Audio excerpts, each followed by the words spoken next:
Does your business provide a quality service or product?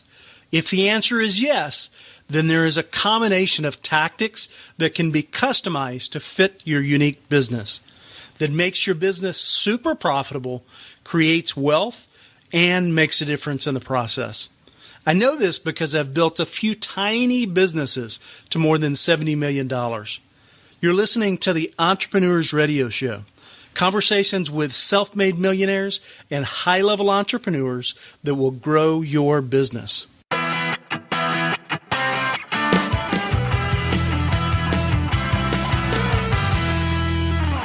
Hey, it's Travis Lane Jenkins. Welcome to episode 112 of the Entrepreneurs Radio Show, a production of RockstarEntrepreneurNetwork.com.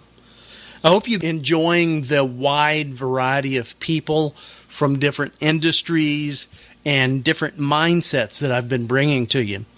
I do this because I want to challenge you to think in different ways. There's an alarming stat that you may already know, but I'll read it just in case, because I'm sure there's some people out there that don't. 96% of all businesses go out of business within 10 years. Now, this is typically due to those type of businesses doing the same thing that everyone else is doing in their specific industry, rather than being bold enough to innovate and think out of the box in doing things in a complete different way. Success in today's market requires that you be different and much better than your competition if you really want to thrive financially. That's why I'm excited to introduce you to Romanus Wolter. Now, Romanus thinks from a complete different perspective, and it's going to challenge you to look at things in a very different way. So be sure and bring something to take notes. Before we get started, a quick thank you for the 5-star rating and review on iTunes from Big Magic Owl in the United States. Great return on time invested is the headline. Magic Owl went on to say that the show was great and that he really valued the content that he was learning for growing his business. Big Magic Owl, thank you so much. I really do appreciate it. Just in case you don't know, writing a review does help us reach more entrepreneurs like yourself. If you have time and you find value in the show, I'd appreciate it if you'd go leave us a review and tell us how we're doing on either iTunes or Stitcher. And of course, I'll recognize you and say thank you on air. So one last thing before we get started, as always, I'd like to remind you that there are 3 ways you can take these interviews with you on the go, to workout, to driving. I'm getting to where I drive with headphones in my ear because I can control everything that I'm listening so easy from my iPod, and it transitions from my car or my other vehicle that I drive, or while I'm walking, going into the gym, shopping. So now you can do that through iTunes, Android, or Stitcher. Just go to RockstarEntrepreneurNetwork.com, if I can talk, and click on the iTunes, Android, or Stitcher button right there on the menu, and it will take you directly to the podcast where you can subscribe to the show if that's what you want to do. So without further ado, let's go ahead and get down to business. Welcome to the show, Romanus. Thank you, Travis. It's great to be here. Man, I'm super excited to hang out with you. You've got a pretty impressive set of accomplishments, reaching over 2 million entrepreneurs on a monthly basis, and you're known as the Kickstart guy. Can you give us kind of the backstory of how you got there, and I don't know, the whole story? I feel like it's instructive to hear how people accomplish those type of things. So how I accomplished it was establishing a goal and finding a way to go for it. Right. I mean, that's the bottom line, right? Right. And it started, I actually grew up in Taipei, Taiwan. I moved there when I was 4 with my parents. And when I moved there, we lived in the side of a hill, and before me there were like rice paddies and, people working in the fields. And when I left, 14 years later, Taipei, a city like New York, developed before my eyes. So as a kid, I thought, hey, if you want to achieve something, you can do it. So that really set me on my journey. Right. Was that that evolution that I saw just as a youngster, seeing, what can be created just by putting your mind to setting a goal. Right. It's funny how when you get crystal clear about what you want, and I see that that's a common mistake a lot of people make, is they never really get crystal clear on what they want, and then they don't try to put a timeline on it, or they don't put a timeline on it. They really don't hold themselves accountable to that. Do you agree with that? Yeah, absolutely. And I think more important than setting that crystal clear goal is actually the willingness to change it. Right. Because so many times what I see is people are like, you know what, I was told to write down this goal, and this is what I want to achieve, and I'm not diverting from it no matter what I learn. Right. Because they view that as a failure. Right. And success only comes from setting that goal, taking action, and then looking at your goal again from what you learn in the marketplace or from your friends or from your colleagues. Yeah, I agree with you. I think it's you've got to learn to be accurate rather than being right. Yes, exactly. Which means a pivot at times, right? Yeah, you definitely. Well, I think you pivot. I don't know. I pivot probably 10 times a day, depending on who I talk to and what I learn. Right. But that's how you succeed, because if you're going after your goal and you think what is right, and you're the only one that thinks that way, you're not going to really sell too many of those items. Mm-hmm. Right. So you set a goal. How does that take you down the path of being able to help educate and speak to entrepreneurs on a monthly basis like that? 2 million people. That's a pretty big audience. So from there, I went and came back to the United States, and I had my master's in international marketing. My goal when I got my master's was to work in Europe to figure out how people in Europe think, and how do they develop products and services, and is it any different than what we do here? Mm-hmm. It was really about discovery of how people can create what they want in their lives.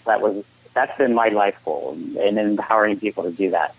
So that I actually chose my master's program by the one that had the best leads into working in London. and so during my program, I told every teacher, because my goal was to work in London, right? I told every teacher and everyone I met, I'm like, I'm here because I want to work in London, and I want to figure out how they, how they do it in Europe. And it was a teacher that introduced me to my first job over there, because by saying what your goal is, it frees you up to ask people for help, in my opinion, right? Right. Instead of just saying what your goal is and encouraging yourself to go get it. No, what it does is by writing it down, now you can tell other people what your goal is and allow them to help you achieve it. And that's what entrepreneurship is all about. I like that. Yeah. It has an unintentional way of enlisting people's help. Well, I always view people as willing to help you if they know how to help you. Right. Right? The big challenge is most likely they don't. And so that's where fear might come in, because they're going to be like, hey, wait, you want to do that? What about your business plan? How are you going to make money? Who's going to be your customers? They start asking you all these questions thinking that they're helping, where you're like, oh my God, I haven't gotten there yet, So, but if you ask a specific, instead of telling them your goal is maybe a specific action you need, like, hey, I want to create a movie. Do you know anyone that has written a movie before? Mm-hmm. You ask, what your big goal is, you ask that specific actionable goal, and that's when people can help you. They're like, yeah, my brother's friend just did that. Let me connect you. Mm-hmm. Right. Yeah, and now the interesting thing, what you're talking about is people have a way of letting the air out of your tires in your dreams. And this is, unfortunately, it's normally family and friends that does it. and it's really because they love you and they don't want to see you go through tough times. And you're kind of explaining the reverse side of that, and I completely get it because I've lived it.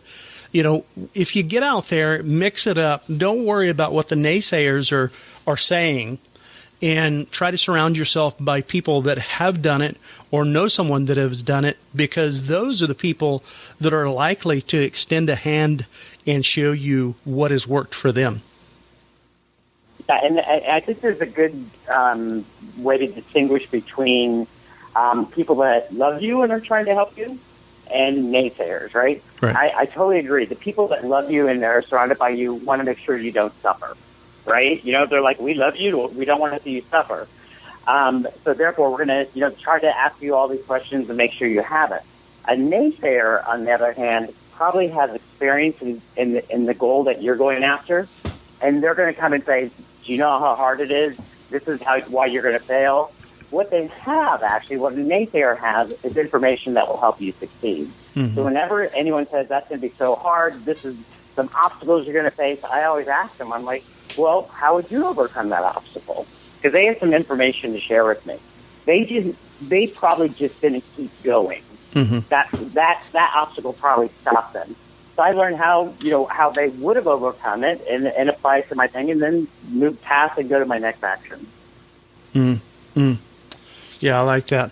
Now, did you start out with a dream of wanting to create a film? Is that what was that the vehicle that helped take you to Europe?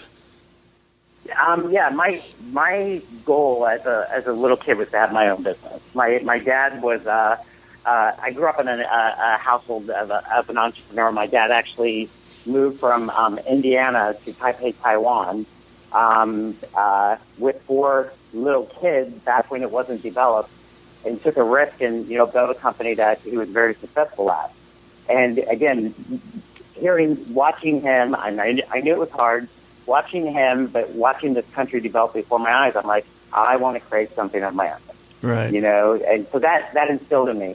And when I started going about that, and everyone told me how hard it was and how impossible it was, and my parents, and matter of fact, my entrepreneurial parents, my dad's an engineer. I told them I wanted to go to business school, and they're like, no, take engineering, become an engineer because you have a stable, foundation for the rest of your life. And I was like, how odd is that? I always like to look at things and see if they fit in or if they're odd. And I was like, why would they be telling me not to go for my dream when they kind of went for their dream? Right. And then I realized by talking to my dad that it actually wasn't his dream to do what he did. It was his way to support his family. And and to me, that was a huge eye opener because I always thought, wow, he went through all this. He wanted to go overseas. He was like, no, I thought I'd make more money over there. I wanted to support my family. I had 4 boys, and that's when I told myself, I want to help people go for their dreams and make money from it so that they don't, they can live the life they love. That one conversation with my dad kind of installed that in me. And that's when I started going, how do you make that happen? How do you empower people to believe in themselves and create a business that makes money that can support their lifestyle? And how do you do that? I have 3 rules to live by. The first is write it down, just like we just said, right? The next rule is tell everyone about it. At grocery stores, in fact, I stand in the longest lines. Because whatever I'm working on, I'm like, hey, this person's a captive audience. Let me see if they know anything. Right? Mm-hmm. So write it down, speak from your passion, and ask for help. And you'll discover how to do it. And then take action. Who cares what the action is? There's no right action because so many times people take a couple action and then they're like, oh, that didn't work. I should have done this differently and usually that I should have done this differently comes from information they just gathered, right? So it's new information they have. So I always tell everyone, you're taking the best action from the information you have right now. Trust yourself, take it, learn, move on. Right. Well, the interesting thing about that is the action changes as the revenue grows. And so, constant movement is a critical form of education. It's real world A/B testing to a certain sense, right? Yeah, absolutely. And the action totally changes when you start building a team. when you have other people helping you, you're all of a sudden you're like, wait, you mean I don't need to do that anymore because someone else is doing it? That's when the magic happens, when you can free yourself up to be a little bit more creative. Right. So you consider yourself an entrepreneur, is it as a filmmaker or is it through other things? So what I do is I constantly challenge myself to learn in the world. I say life, a day without learning something I don't know something about is what I call boring. Right. So every 5 or 6 years or so, I attempt something that some people say is impossible that I've encountered in my life. So right now, this is about my 5th year as a filmmaker. 5 years ago, there was a big thing that said, you can't create an independent film without stars and do it in a way that you can get worldwide distribution. It's really hard. It's impossible. Blah blah blah. So I was like, okay, I'm going to go do that. What are the actions I need to take? Let me see if I can actually do this, and that's what I accomplished. And now I'm actually moving on to creating a system that will help people create their dreams, and that by asking their audience for help. So now I'm going into the tech world. So moving into that area, because there's always a different way to apply the knowledge you have and help people succeed. Right.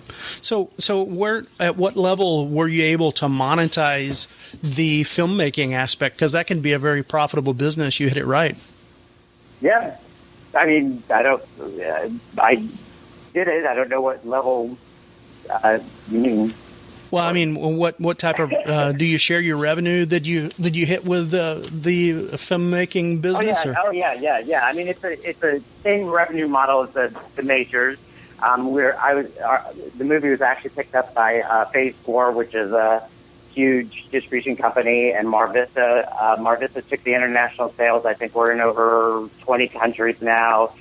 Phase 4 took our domestic thing. We had a theatrical release, and it's available everywhere on video on demand.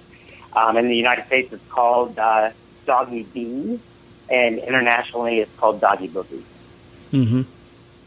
And so, what type of revenue has it generated? We definitely more than our money back. So it's profitable. It's profitable. Yeah. So you're too modest to say. So okay. Now you've transitioned from the filmmaking. Is that something that you're no longer going to do, or are you just focusing? Every time I take on a new adventure, it kind of combines everything I have in my life. Right. That I've done to date. So I actually bring everyone along with me. The new venture incorporates filmmaking, television production, as well as helping business owners innovate with new products and services. So it's combining my entertainment experience with my business experience to help both entities innovate and grow. And so, do you feel like this process really kind of applies across the board to all industries? I can say that, yes. Now, that was my question, because when my first book, which is Kickstart Your Dream Business, I developed a process that people can go through from taking an idea to the market.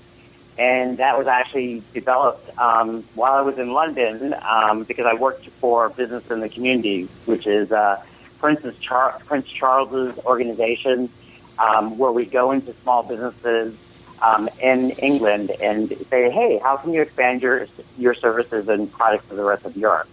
So going in and actually working with the entrepreneurs rather than just saying I have my MBA really helped me define and look at that process. And everyone asks me, they're like, well, does that process work for everything? And I'm like, yes. Well, now I can say, yes, it does. The idea of getting your goal down, changing it from the marketplace that you learn, and empowering people to give you suggestions and ideas, and really listening to those ideas and incorporating them changes the world that you live in. When I was writing Doggy Boogie, as a matter of fact, I would have readings of the script, like everyone does. And I'd stop people every 10 pages, and I'd say, "Hey, do you have any ideas? What do you think? Where do you think this character's going?" And someone came up with this great idea. There was about 15 people in the room, and I'm like, "Cool, I think I'm going to incorporate that into the beginning of the movie." And this guy goes, "What?" And I go, "What?" He goes, "Well, I'm a writer, and I would never take someone's idea and have it influence my creative thought. I would, it's my movie, it's my thought, And in my mind, I said, "Well, guess what? Your movie's only going to be seen by you then." Right. Right? Because, if you're not going to take input from everyone else, that one person that has an idea or a criticism, I always multiply them by a million because I think I'm going to sell a lot, And I'm like, hey, if you don't want to include your audience in the process, that's up left to you. Yeah, that's definitely. Takes a lot. No, go ahead. Yeah, it takes the removal of ego of yourself, thinking that you have a better idea than anyone else out in the world. Mm-hmm. And as you progress, I think that's another thing. As you progress with your ideas in the world, all of a sudden you're going to find 3 other ideas that are similar to yours. You think you have this unique idea. You start investigating it, you'll be like, "Oh, someone else already did that." With Doggy Boogie, it was dog dancing for me. I'm like, no one has seen dog dancing. That's awesome. I saw it, dog and human pairs dance. It's my unique marketing angle. And then a dog dancing team won Britain's Got Talent. As I was writing the film, I'm like, really? So no, go ahead. I didn't want to interrupt your flow there. No, that's it. Okay. So now I understand your process for evolving your business. Where does your marketing tie into this? And or is that something that you're a part of? Marketing of the movie? Well, yeah, any of the products that you create, are you a part of that? I always find partners for marketing. And the way I do that is I find organizations or companies that have the same, that can benefit from the product that I've created. Right? I find out who are these people, and I call them octopus people. It's like one place I can hit an octopus on top of a head, and all the tentacles stretch out. That's what I look for in marketing. What's one place I can go that hits lots of my customers? And those are the partners I seek, and that's the way I usually market.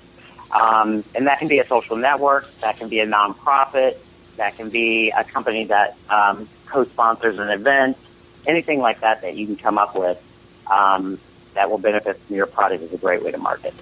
And so would you typically go get funding for these, or would this all be a bootstrap approach?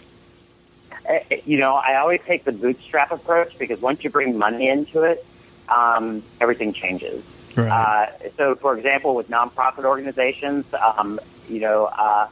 right now I have a product that is going to really affect the maker movement, people that are do-it-yourself creative. Mm-hmm. And I contacted the president of Maker Faire, which is a huge, thousands of people come to Maker Faire and show off their wares. And immediately she's like, "Are you going to get some sponsors for me? Or are you going to get some money?" And I'm like, "No, I'm going to benefit you by giving you publicity because this is what I'm doing. It's going to help makers create more makers, which you want. You give them the benefits according to their organization, leave money out of it. Now, if there's stuff to be created, like marketing materials and things like that, well, then as you progress in your relationship, you can set a budget for that. And they probably have a sponsor that will create the marketing materials. So on the nonprofit side, it's actually a really good way to go in and see how you can help each other, gain publicity, get your ideas out there, and then if there is money to be made, to be required, there's a way to find it, and you find it. Mm-hmm. So if you don't mind, how old are you? 50. 50? Okay. Yeah. You sound like you're 24. Yeah. Everyone always tells me that. Yeah, and you have a very unique way of thinking about things. I love unique ways because it challenges me to kind of step back and look at things, right? And see what I'm missing, because I don't have to be right. I don't have to be the one that has all the answers. Just like you explained early on, I'm more interested in growing and refining and constantly improving, and I believe that needs to happen no matter how old you are, and so I love the complete different angle that you're coming in at this. It's so unique and creative. Do you get that very often? Yes. And I keep challenging myself to come up with unique ways to build businesses and create success, because I want to figure out I wanted to figure out what makes an entrepreneur, right? Mm-hmm. And I think you hit it right on the head. An entrepreneur is a person that I call it what is given in the world. So we know certain things in the world, right? Those are givens. I don't do anything with those. They're already there. I look for the things that haven't been created yet. What's a new way to create something? What's a new way to market it? Because I can always fall back on those gifts, right? So just like buying an ad or doing anything like that, I'm like, okay, if it's required, I will do all those. But let me find a different way to go do it. And the idea of giving people a process where they can state a goal and get feedback on that goal that provides solutions to the challenges they face is where I'm headed next. Right. So, and I think that keeps motivation high. It engages your audience. Because when people ask you where your idea is, you're like, oh shit, I better do something. So, right. It's really that motivation. How do you keep motivated to go for your dreams? Because it's hard. Right. It's not easy. It's not easy, but guess what? Everything in life is hard. Yeah. That's another given. Everything in life is hard. I'm like, okay, that's a given, so I'm not going to complain about that anymore.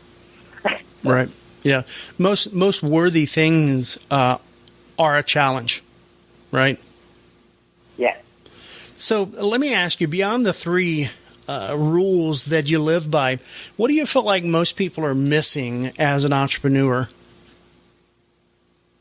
Just looking back on your experience. You said it a few seconds ago. The ability to be wrong.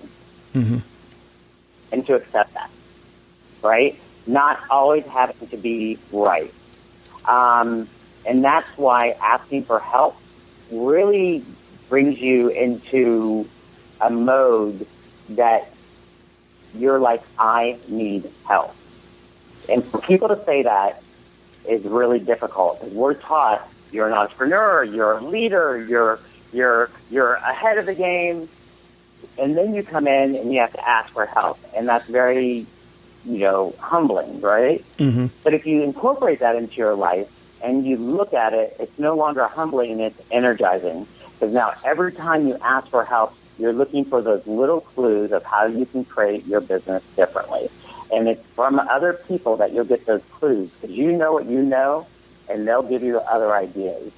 So it's really the ability to not tell everyone that you're right and to show everyone that you're right, but to accept that you need help and ask for it. And ask for it in a specific way that people can give you advice or connect you to someone that has the advice you need. So someone's been there before. Yeah, I think, when you said be specific, I've seen people ask for help, and the help they're asking for requires so much work on the person, whoever's willing to answer, to get to really what they need, that most people never offer to help them. Does that make sense? Absolutely. You can't ask for a big goal because they're like someone's asking, like, hey, do you have a template for a script? Because I want to, I have this idea, I want to write a script. I'm like, yeah, that's how it works. you know.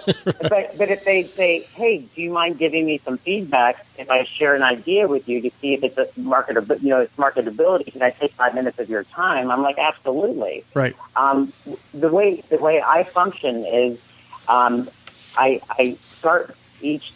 end each night with what I call my question of the next day. Okay? What is the thing stopping me right now from achieving my goal? The one thing. Maybe it's a contact at Walmart. If I got my product into Walmart, that'd be great. Maybe it's a manufacturer for my product. Maybe, what is that one thing I need right now? I write that down, and in the morning, I ask everyone I meet throughout that day that one question. Hey, do you know anyone that has gotten distribution for their film? Let's say that's my biggest challenge. I finished the film. I need a distributor. How am I going to contact them? I ask everyone. I ask if I'm talking to them in the grocery store, if I'm on email. I'm like, by the way, put it on Facebook. Does anyone know any distributors or someone that, got their film distributed? I get an answer from that specific question that day. And I don't stop at my first answer because that first referral may not work out. Right. They're probably busy. They may not return my call. That second one may not turn out, but that third one that I kept going because I kept asking that question all day is my partner in crime, and we go and create magic. I really like that thought process that you're explaining there. Yeah, it's just, you're taking that one specific goal. No one needs to know everything, right? You need to because you're the entrepreneur, but they need to know how to help you, and you need to ask for that specific help, and they will help you. Right. So there's something that I wanted to highlight, and I'll shine a light on it from my perspective, is what I see happen with a lot of entrepreneurs is they don't understand certain immutable laws. And you describe that as things that cannot be changed. And yeah, the givens, yeah. Right. And a lot of small business owners that I talk to and work with are trying to break several immutable laws because they don't understand them, right? And then the older I get and the more experience I have, and I'm 48 now, I come to realize how little I know as far as what exactly the public wants. And what I mean by that is it's best to A/B test things when in doubt, and it's possible. Absolutely. Yeah, I mean, if people knew what the public wanted, then everyone would have a hit, right? Right. Everyone has misses, but you learn from those, and the best way to find out. So one of my first products I developed as an entrepreneur was a board game, right? A friend and I came up with this idea, and, we developed a prototype just by drawing it out. And I'm like, so how do you develop a board game? And I went and talked to people on what they do. Well, go get your game manufactured, show it to people, try to get your sales. And my one rule is you never manufacture anything without pre-sales. Mm-hmm. Why would you do that? That's crazy. Why would you spend money without, and that's if you know that there's an absolute market for it. And so what we did was we went into GameStop with our game, right, the prototype, asked for the manager, showed it to him and said, what do you think? We want your feedback to make it better. That's always a great entree because people like to feel smart, right? We want your feedback to make it better. Well, the manager loved it. And I'm like, well, can I take down your name and card? Okay, thanks. Then I went to another GameStop, showed it to another manager. Can I get your card? You said you said you could sell some of these. Then I found out who the buyer was for GameStop. And since then, guess what? I've already talked to 10 of your managers that said they sell this game. Do you want to buy it? What do you think he said? Yes. Right? So go out there and do that hard work. Find out, is your product worth it? Walk into that store and do it during a non-busy time, right? Go during Wednesday, I believe is like the slowest day or something, Tuesday, Wednesday, around 1, after, and go talk to people in stores. They meet your customers every day. hey, how would you display this product? Where would it go in your store? How can I improve it? Get them on your side. Right. Right? And then use that as ammunition to get your sales. That's brilliant advice. Most people do the reverse. Exactly what you were explaining. That's what we're taught, right? We're taught, create your business plan, create your product, go test it, you know what I mean? Get a patent on it, right? Yeah, that whole process needs to be reversed. Take your prototype and go see if it works and change it until it does. Right, yeah. Well said. Completely agree. Hey, let me ask you, Romanus, what book or program made an impact on you related to business that you would recommend, and why would you recommend it? So the book that has always influenced my life, and it's a business, but it's a very creative business, is Rebel Without a Crew, and it's by Robert Rodriguez. He's a filmmaker that wanted to make a film, and guess what? Making a film is a business. It's actually 5 different businesses because you have your development, pre-production, production, distribution, and marketing. Right. And, this is when people were spending, millions of dollars on films. This guy came out and spent $7,000 on this film that he wrote and directed, and got distribution for it. And his book outlines how he did that and the belief in self and how he kept going no matter what. And it was just really influential on me because I'm like, oh, here's a guy that his love for film, overtook everything, and he was able to go out and create and get a film distributed for $7,000 when everyone else was spending like $40 million. And that just has influenced me my whole life. Ah, very cool. Hey, what's one of your favorite tools or pieces of technology that you've recently discovered, if any, that you'd recommend to other business owners, and why? The technology that I would recommend is it's an app called Flipboard. And what Flipboard does is it accumulates all the different news from across the world. And you can break it down into tech news, international news, business news, app news, and they send all the articles. They put all the articles out there, and what I view it as is my research tool. Because what a reporter's job is to go out into the world, investigate it, and report back the best. Report back what works. Report back what doesn't work. So every morning I go into Flipboard and I read all these articles, and I allow the reporters to do my research for me. What industry am I attacking now? What's the latest on it? What's working? What's not working? What's the future? Well, guess what? If they're saying what that future is, what product or service can I create that's going to go to the future? I'm thinking that could be used in multiple of ways of sharing valuable content on social media as well. Absolutely, yeah. I mean, if entrepreneurs got together and had their own Flipboard, that'd be an amazing product. There you go. We just created something new. Right. Hey, what famous quote would best summarize your belief or your attitude in business? I don't know if it's famous, but it's my quote. And this is it's something. It's anytime I go after something new, and anytime I doubt myself, I tell myself, dream like a child, decide as an adult. So you have this hassle, you have this stopping point right now, you dream like a child. Go back to when you were 4 or 5 and look at the world through a child's eyes. What's possible? What can I connect to? From all that possibility, put on your decision adult hat and say, from all my experience, what's the next action I can take? And take it. So always look creatively at things, dream like a child, and then take action as an adult. And that will lead to success. Very cool. Interesting perspective. I like it. By the way, you win the award for the coolest name, Romanus. I mean, you sound like I don't know, maybe a Roman warrior or something. That's a cool name. Exactly. Romanus and Remus were the founders of Rome, and they were raised by wolves. And so I always imagine I was their brother. Well, heck, I'm like, if I can live through being raised by a wolf, I can live through anything. Man, you are definitely a right brain creative. I love it.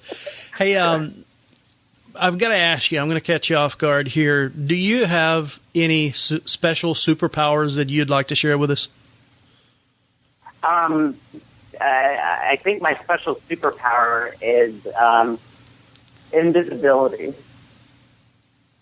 Cool. I'm able to sit and observe and listen to conversations and learn without other people noticing that I'm doing it. And that helps with my writing and the dialogue with writing especially. And it also helps me gather ideas of what people want. And more importantly, people don't mind it so much if you're listening. I mean, this is in public. I'm not spying, it's kind of spying. But and then if I hear something that's interested, that I'm like, oh, I'd like to know more about that. I go, hey, you just talked about this. I'm a filmmaker, and I'd love to know more about what you just said. I'm an entrepreneur, and I'd love more about what you just said. At first, they're a little off guard, and then all of a sudden they start sharing. Right. So it's being, invisibility, and then taking the energy to actually suck my ego down and ask these people and let them know I was listening and ask them for help. I like it. Hey, how do people connect with you? RomanusWolter.com is my website, and Romanus at RomanusWolter.com is email, and I'm on LinkedIn and Facebook, and the last name is Wolter. First name ROMANUS. So it's RomanusWolter.com. Excellent. Thank you so much for that. Remember, just go to rockstarentrepreneur.network.com for all of the links to the books and resources mentioned here in the show notes. Before I close the show today, I'd like for you to think about committing to two things that will help fast forward your success. I've mentioned these before, but they're worth mentioning again. The first is find a mastermind where you can be surrounded by people that have an entrepreneurial mindset so that you can help eliminate those negative self-limiting thoughts and focus on constant forward, bold progress. These people that I'm talking about need to be outside your circle of friends and family, right? And then secondly, I want you to find a mentor that has already achieved what you dreamed of and see if that person will personally mentor you and your business.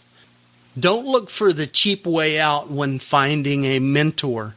Find someone that you can afford, that maybe even stretches the boundaries of what you can afford, because the better the mentor, the faster the results, the better off you're going to be. So I don't want to overstate that point, but it's super, super, super important so that you can navigate your way to the next level of success while eliminating the guesswork in between. Looking back, I could have saved myself probably 10 years of guesswork. Now, my quote for today comes from Bernice Johnson Reagan. And the quote reads, "Life's challenges are not supposed to paralyze you. They're supposed to help you discover who you are." This is Travis Lane Jenkins signing off for now. To your incredible success, my friend. Take care.